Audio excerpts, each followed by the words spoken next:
Your first book was children's book. The Running of the Bulls was not a children's book. It was a young adult novel. It seemed more like for children. Well, you can read it. I'll get someone to send you a copy and you'll see that it's not I read it already. 2 times I read it. Did you? Of course. My family wrote a book. Of course I read. Well, the family didn't write the book. I wrote the book. But I think it was for children. Well, I wrote the book, so I know who I wrote it for. I wrote it for young adults. That is what children are, young adults. It's a completely different genre. It's not relevant. Anyway, it was an anti-fascist allegory. What this means? It means the story's not supposed to be taken literally. It's a metaphor. You probably didn't fully understand the story.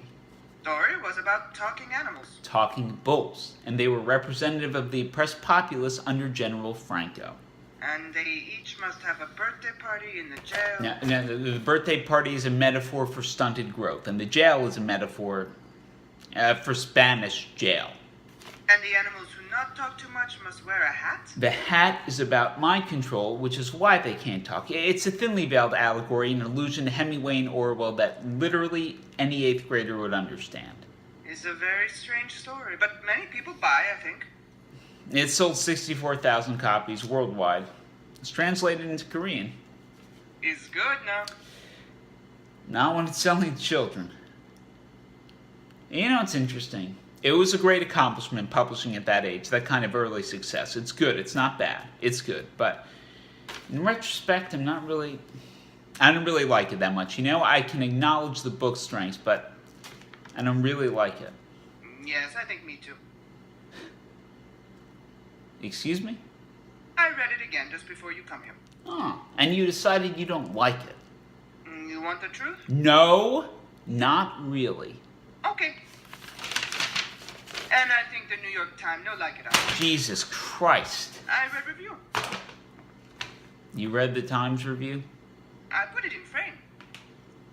It was a bad review. My Flesh and Blood in New York Times I put in frame is important newspaper. I was thinking, you maybe sign it for me? What? No, I'm not signing a bad review. Maybe you write it small in the No, corner. absolutely not. Maybe just with... No, Maria, I'm not signing that. How did you even get it? Your grandfather sent me. Why would he send a bad review overseas? He never sends me birthday cards. I like to read about my family. Then I'll send you a good review. We had Newsweek, we had the AP. You not send me nothing. You can't call me never. I will. I'll send you a different review. I'll send you 10 reviews. Just please throw that one out. It's embarrassing to me. Please. It's on wall in Poland. Why is it embarrassing? It just is. I shouldn't have to explain myself. I'll send you a better review if you feel like you really need a review to put up. I don't want a better review. I want New York Times review. You eat pickle? Is no meat. Okay. Sure. Okay. Okay. You come to Poland. David? I was supposed to go to Kathmandu. I knew a guy who went there in the 80s and he wrote 4 novels in 2 months. I read one of them and it was terrible. But he finished it. You know, but I always thought that if I did something, something stupid or dirty or dangerous or life-threatening, that I would become creative. That the only thing standing in my way was comfort.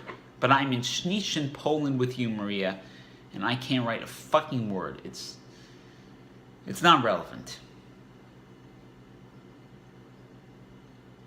I got rejected from 3 writers' colonies in upstate New York, and I applied to one in Scotland, but I couldn't afford the room.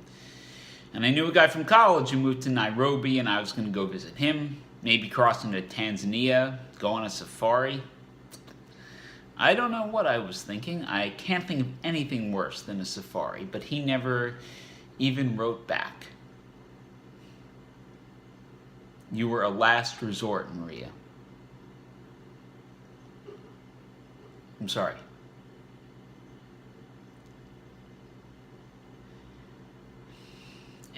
Anyway, there's violence in Kathmandu. There's an insurgency of Maoists.